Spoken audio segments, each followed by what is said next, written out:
एक गांव में एक आदमी रहता था, भोला सा था, बिल्कुल कम पढ़ा लिखा था, भोला था। उसका विवाह एक शहर की लड़की से हो गया। और शहर की लड़की से हुआ, पहले के जमाने में ना शादी के सालों भर तक विदाई नहीं होती थी। विवाह हो गया, विदाई नहीं हुई, तो एक दिन ये मचल गया, अपनी माँ से बोला मैं अपनी दुल्हन से मिलना चाहता हूं। माँ ने एड्रेस लिख दिया, फलाने जगह चले जाना। पहले चिट्ठी पहुंचाई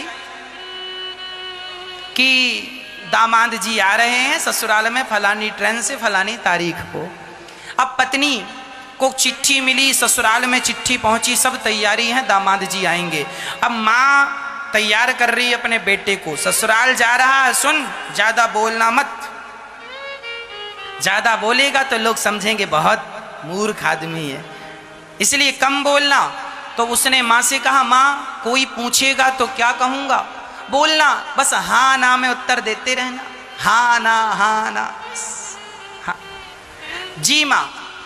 माँ ने पूरी अचार बांध दिया, ट्रेन में खा लेना और सुनो समय से उतर जाना, ससुर जी मिलेंगे, ससुर जी के साथ चले जाना, ज्यादा बोलना मत, ससुर जी कुछ पूछें हाँ ना कह देना। माँ ने कहा था सिंपल बात करना, ज्यादा ना बोलना, और पत्नी से ज्यादा मिलना मत, ससुराल में लोग देखेंगे अच्छा नहीं लगेगा। हाँ, पत्नी तुम्हारी बड़ी समझदार है। ठीक है माँ। बेटा ट्रेन में बैठा, ससुराल पहुंचा, स्टेशन में उतरा, ससुर जी रिसीव करने आए थे। ससुर जी ने बैग लिया, बैग ससुर जी लेकर दामाद जी को लेकर चले। तो दामाद जी से ससुर जी प्रश्न कर रहे हैं, यात्रा अच्छी रही ना? क्यों, कोई तकलीफ थी ट्रेन में, कोई प्रॉब्लम ना? हाँ हाँ। माँ ने यही कहा हाँ और ना में। अब बेचारे को ये भी नहीं पता कि हाँ कहाँ कहना और ना कहाँ कहना, बस माँ ने कहा तो हाँ और ना, तो जहां उसके ना आ जाए सो ना कह दे, जहां हाँ आ जाए तो हाँ कह दे। अब ससुर जी से बातचीत करता करता ससुराल गया। अच्छा, माँ ने यह भी कहा है कि नीचे ना बैठ जाना, ससुराल जा रहा, जरा ऊंची जगह पर बैठना। तो ससुराल गया तो उसे तो सब नीचा ही दिखा, बस आलमारी रखी थी वो ऊंची थी। तो वो आलमारी, माँ ने कहा था सबसे ऊपर बैठना, तो आलमारी में जाके बैठा ऊपर। अब माँ ने कहा था सबसे ऊपर बैठना, माँ ने ये कहा था जमीन में ना बैठ जाना, कोई ऊपर सोफे में बैठना या चटाई दरी बिछाएं तो बैठना, नीचे ना बैठना। ये माँ उसको लगा कि ऊपर बैठना है, ऊपर मतलब सबसे ऊपर आलमारी है। बेचारा चढ़ा जैसे तैसे, जितने सोफे रखे थे सोफे के ऊपर स्टूल रखा और चढ़ा जैसे तैसे, आलमारी के ऊपर जाके बैठा ऐसे। और तब तक साली आई। साली ने कहा जीजा जी कहाँ है? जीजा जी ने आवाज यहाँ है। अरे जीजा जी वहां ऊपर क्या बड़े मजाक किया हुआ? बोले हाँ हाँ हाँ। नीचे नहीं उतरना ना ना। अब वो हाँ और ना से ज्यादा कुछ बोले ना, माँ ने कहा ज्यादा मत बोलना। साली ने कहा हाथ मुंह धुल लीजिए, भोजन तैयार है। हाँ हाँ हाँ। उसने उतर के हाथ मुंह धुला, भोजन में बैठा। अब वो ठहरा गांव का, और शहर में विवाह था। अब गांव की पूड़ियां और शहर की पूड़ियां दोनों अलग अलग होती हैं। शहर में लोग छोटी छोटी पूड़ी बनाते हैं, गांव में बड़ी बड़ी पूड़ी बनाते हैं, आपने देखा?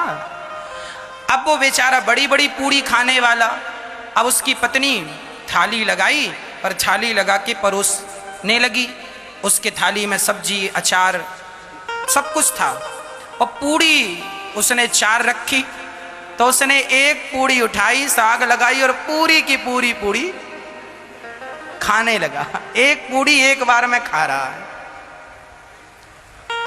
अब पत्नी ने दरवाजे से निकलकर इशारा किया, अब ससुर जी देखें तो वो कुछ बोले ना, साली देखे सो हंसे। अब पत्नी को लगा मेरे पति गलत कर रहे हैं, सबको हंसी आ रही है, तो इशारे से कहा उसको लगा एक नहीं दो दो कह रही है खाने को। उसने 2 पूड़ी उठाई, साग लगाई और जो खाया मुंह बड़ा ऐसे बड़ा मुंह उसका हो गया। अरे पत्नी ने फिर बोला ना 2 को 4 भागों में डिवाइड करो, 4 बार में खाओ। वो कह रही है, उसको लगा कह रही है पहली बार ससुराल आए हो, शायद यहाँ की रस्म होती हो कि 4 इकट्ठी खाना है।